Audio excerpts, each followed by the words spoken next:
Bonjour, j'aimerais vous apprendre à programmer. Alors qu'est-ce que programmer? On peut dire simplement que c'est fabriquer un logiciel ou un morceau de logiciel.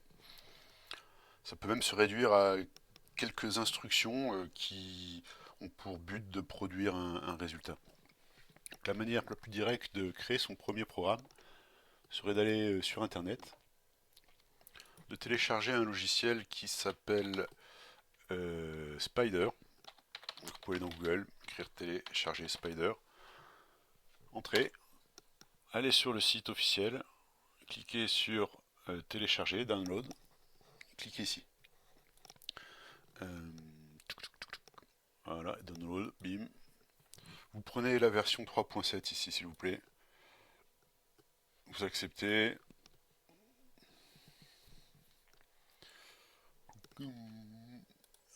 Hop. Donc là, ça y est, c'est parti le téléchargement. Je vais annuler ce truc-là parce que moi, je l'ai déjà installé. Une fois que vous avez téléchargé, vous exécutez le programme. Et ça va vous poser un certain nombre de questions sur où est-ce que vous voulez installer le programme. À vous de choisir et de cliquer sur OK. Une fois que ceci est fait, vous pouvez lancer Spider, donc c'est le nom du programme. Et une fois que ces choses faites, vous allez avoir ce type de fenêtre sous les yeux. Il y a beaucoup de choses, hein. Au début, ça effraie un petit peu. C'est pas très grave. On va écrire notre premier programme tout de suite. Alors, je vais vous le dire pour débuter. Il y a une fonction, une instruction qui s'appelle print. Donc print, c'est imprimer en anglais. Et à l'intérieur de laquelle on peut mettre un petit peu ce qu'on veut. En particulier, on a l'habitude en informatique de commencer par imprimer la chaîne Hello World. C'est un usage pour se familiariser avec un langage donné. Donc là, le langage qu'on est en train d'utiliser, il s'appelle Python. Bon, voici mon premier programme. J'aimerais l'exécuter. Pour cela, je peux appuyer sur cette petite flèche verte, comme on atteste l'infobulle qui est juste en dessous. Là, je clique, hop. Et là, on me demande, avant de pouvoir exécuter mon programme, de l'enregistrer dans un certain fichier. Donc c'est ce que je vais faire tout de suite. Je vais l'enregistrer ici, dans un fichier que je vais appeler initiation 1.py. Enregistrer. Donc là, hop, ça y est, le fichier s'est exécuté. On a un peu la réponse à la question qu'on aurait pu se poser tout à l'heure. Imprimer oui, mais imprimer où? Eh bien, dans cette seconde partie du logiciel qu'on appelle la console. Une petite remarque, hein, pour retourner la partie de gauche, toute cette partie-là, c'est un simple éditeur de texte. Ce qui signifie que si... Donc là, je vais sauvegarder mon fichier.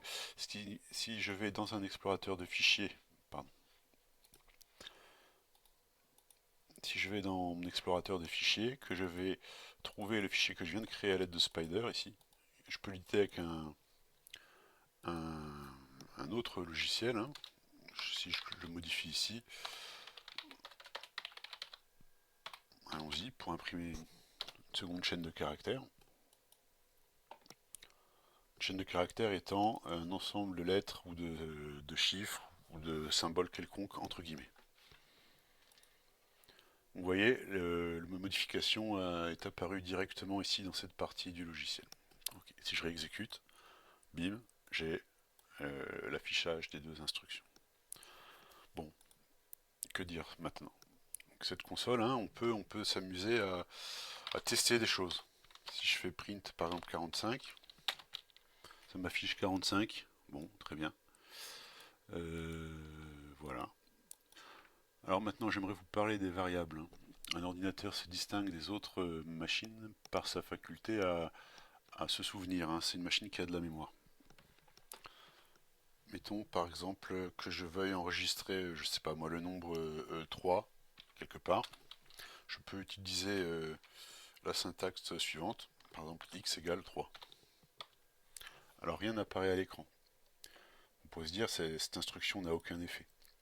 Mais c'est inexact. L'effet que cette instruction a eu, c'est de dire à l'ordinateur, s'il te plaît ordinateur, réserve-moi en mémoire. Donc en mémoire, c'est dans les gigaoctets de mémoire vive que vous avez. Peut-être que votre ordinateur a 8 gigaoctets ou peut-être 16 gigaoctets. Eh bien cette instruction dit réserve-moi suffisamment d'espace pour y stocker ce nombre 3. Et on se met d'accord sur le fait que cet espace, on va l'appeler x.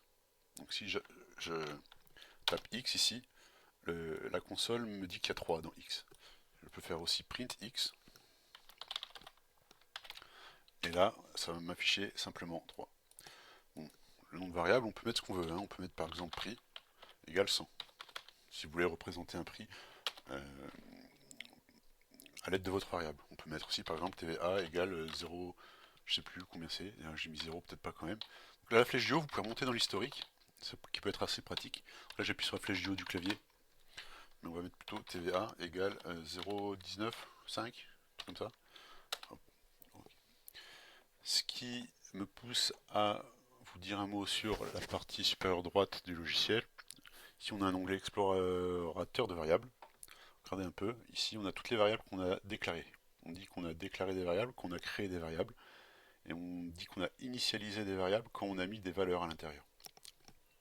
Donc dans la variable qui s'appelle prix, on a mis 100. Dans la variable qui s'appelle TVA, on a mis 0,195. Dans la variable qui s'appelle x, on a mis 3. Et ici on a le type. Donc int c'est pour un entier, effectivement, on a un nombre entier ici. Float c'est pour un nombre à virgule, c'est bel et bien le cas ici. Et x c'est aussi un nombre entier. On pourrait aussi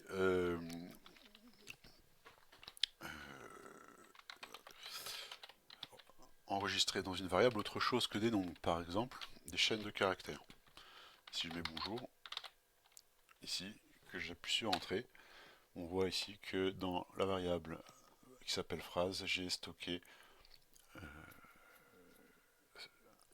une chaîne de caractères. Et donc le type, str c'est string, ça veut dire chaîne en anglais.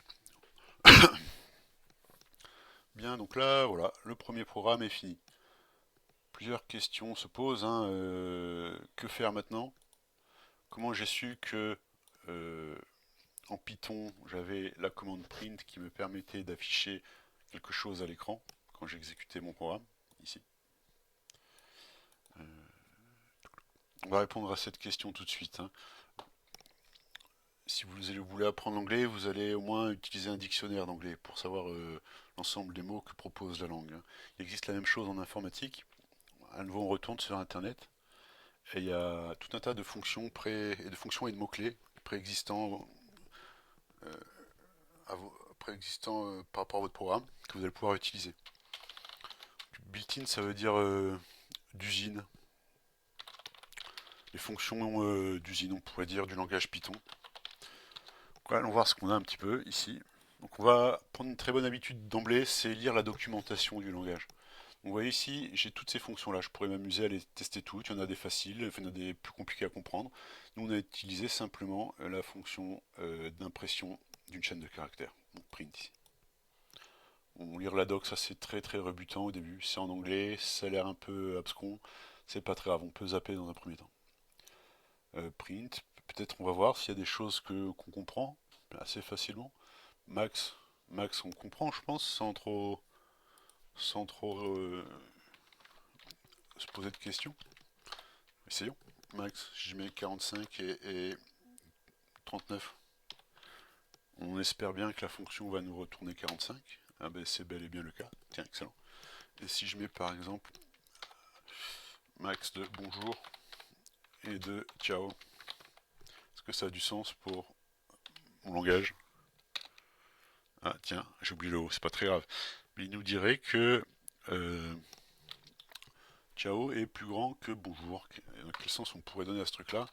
Bah c'est l'ordre alphabétique. Hein. Si je mets A et B, pourquoi pas C, donc on y est. Il va me sortir, on espère, C. Tiens, là déjà c'est pratique. On sent que le langage est agréable. Là, on va pouvoir faire énormément de choses très très rapidement. Donc, voilà, si vous voulez essayer toutes les fonctions proposées par Python d'emblée, vous pouvez aller sur cette page. On va arrêter là. Prochaine fois, on fera un exercice pour mettre en lumière les concepts fondamentaux de la programmation. Au revoir.